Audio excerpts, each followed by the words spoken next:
Upozorňuje, že ochranu mieru už máme v trestnom zákone. Pokiaľ dostatočne. Trestný čin ohrozenia mieru máme v právnym trestnom zákone. Objektívna stránka spočíva v konaní páchateľa, ktorý akýmkoľvek spôsobom podnecuje k vojne, vojnu propaguje alebo inak podporuje vojnovú propagandu. Páchateľovi v takom prípade hrozí až 25 rokov za mrežami. Ani ústavný právnik Ladislav Gross si nemyslí, že v tomto prípade bola nutná zmena ústavy.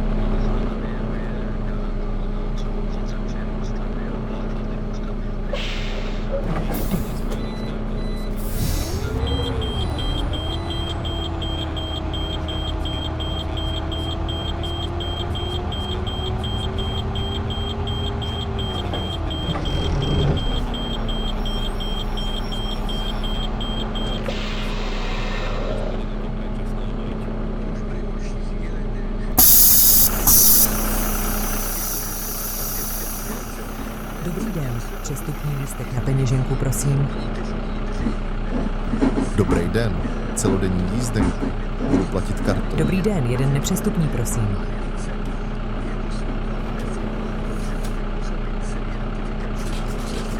Děkuji. Dobrý den. Vzala bych si jednu přestupní z peněženky. Zdravím, budu potřebovat celodenní jízdenku a budu platit bankovní kartou. Jednu žákovskou přestupní a zaplatím z peněženky, prosím.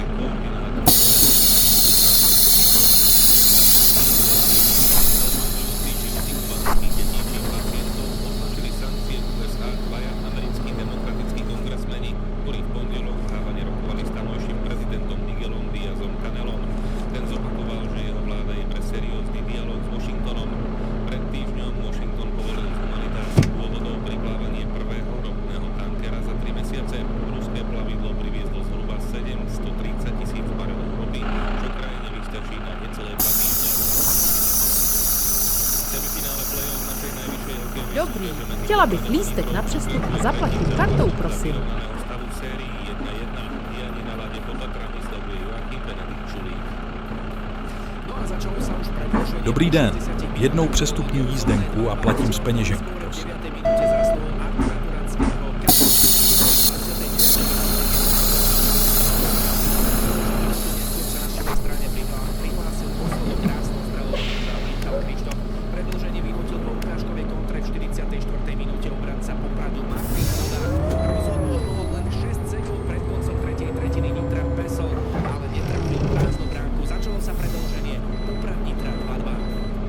V 5. kole baráže o udržanie sa Prešov vedie nad Trenčínom 3-1 a Skalica zdolala Haner 5-4. Zajtra má byť jasno až polooblačno, na severe a východe oblačno, na severe aj dážď alebo prehánky, na horách aj sneženie. Nočná teplota poklesne na -6 až 0, denná 10 až 15, v severnej polovici a na dolnom Spiši 4 až 9 stupňov. Severozápadný až severný vietor do 35 km za hodinu, na horách treba od dnešného večera do zajtrajšieho rána rátať s mohutnou výchnicou. 20 hodín 4 minúty. Zelená vlna.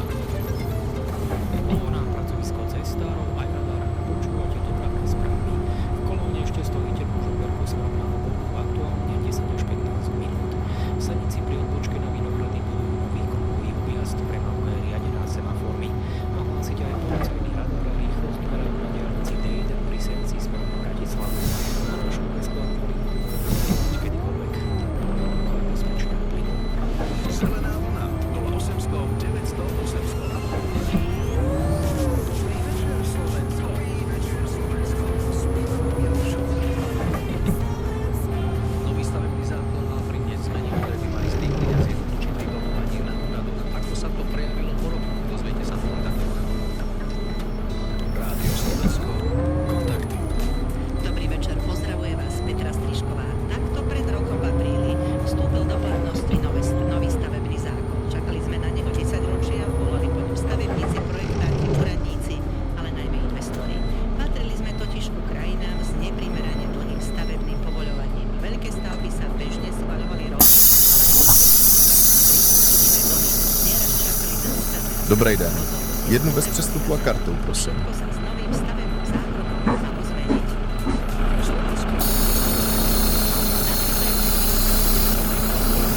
Sa medzi ličiarným stavbám a byrokracii, či investori stavajú zodpovednejšie,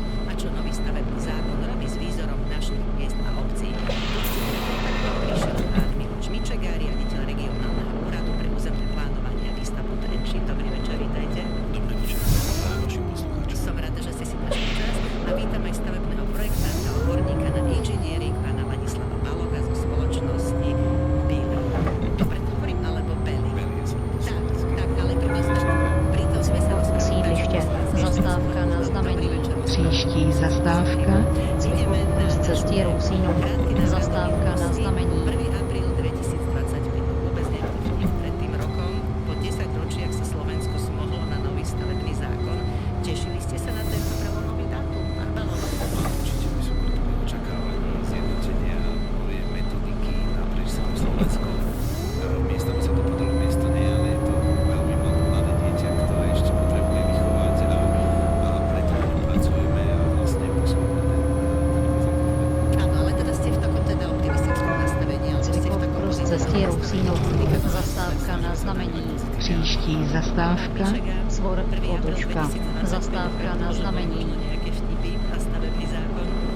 Vaša otázka, či som sa tešil 20 rokov, som čakal na ňa, som si začal pravať, že už by som teoreticky mohol dokopať do dôchodku, ale to bolo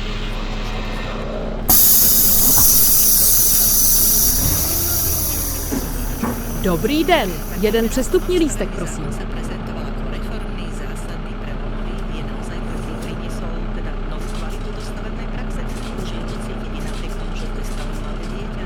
Děkuji. Prelomový bol v prvom rade v tom, že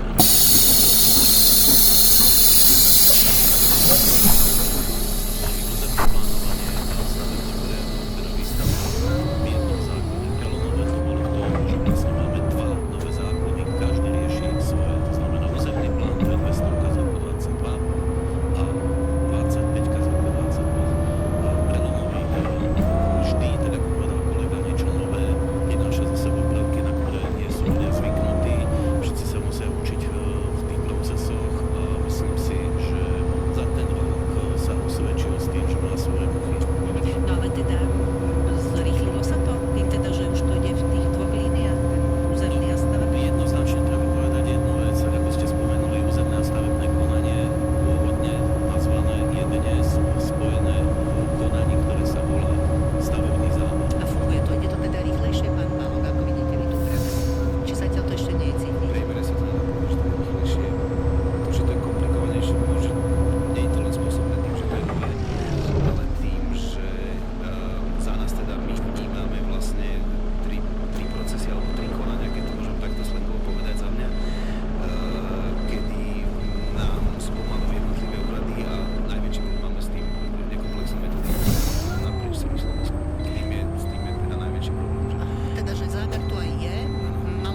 Bor Egermanova.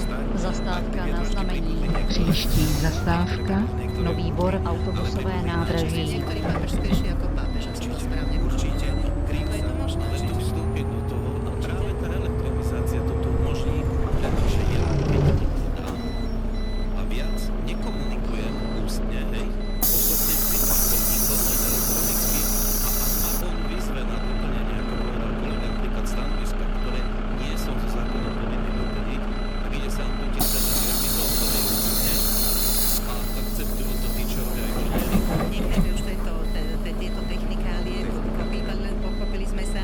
Ďalšia novinka, ktorou sa veľmi tak operovalo a sa vlastne zvýrazňovala kvalita stavebného zákona, nového stavebného zákona je, že stavebný úrad, keď sa v stanovenej lehote nevyjadrí, tak sa stavba berie ako povolená. Naozaj je to tak aj v praxi, alebo to bolo len také hrubé zjednodušovanie a popularizácia? Určite to neplatí pri stavbách stavebných zámeroch, ktoré vyžadujú, ale platí to pri ohláškach, takže pri ohláškach je možno niektoré fikcie mať, zároveň to platí aj pri vyjadrení. To znamená, ako teraz aj tu sme sa bavili o tom, že idete požiadať niekoho dotknutý orgán, ak ho požiadate cez portál, tak on má lehotu, v ktorej sa musí vyjadriť. Ak sa nevyjadrí, má sa za to, že súhlasí. A toto nikdy nie. A funguje to v praxi? Funguje to v praxi potom tak, že stavebný úrad povie, no dobre, mám fikciu, ale nemám vyjadrenie, tak ja ti to stavebný úrad nedám. Mám fikciu, ale nemám Mám vyjadrenie, fikciu, to znamená, že prebehol ten čas, kedy sa mal vyjadriť nejaký správca, dotknutý orgán alebo čokoľvek. On sa nevyjadril, tak ten úrad sa obmední konať, lebo si povie, že OK, a čo keď ty tam nemáš napríklad potrebu tej elektriky, ktorú ty si myslíš, že by si mal mať, keď ti zase nehovorím, že To znamená, stále sa čaká, takže sa stále čaká. ja to vyjadrenie potrebujem, lebo ja bez neho som to nedostaneš. Moja vlastná prax, možno tá prax na Slovensku funguje inak, ale čo máme my prax v našej projekčnej firme, našim inžinieringom nemáme, toto sa nám ešte nikdy nestalo. Nová legislatíva sľubovala aj koniec čiernych stavieb. Tie sa nebudú dodatočne legalizovať, tak ako sme teda boli zvyknutí. Dodržiava sa to? Naozaj sa spravila ako keby hrubá čiara za čiernym S tým, že je možno dodatočne povoliť stavby alebo Nový Bor autobusové nádraží. Konečná zastávka. Prosíme, vystupte. Final stop. Please leave the bus stop.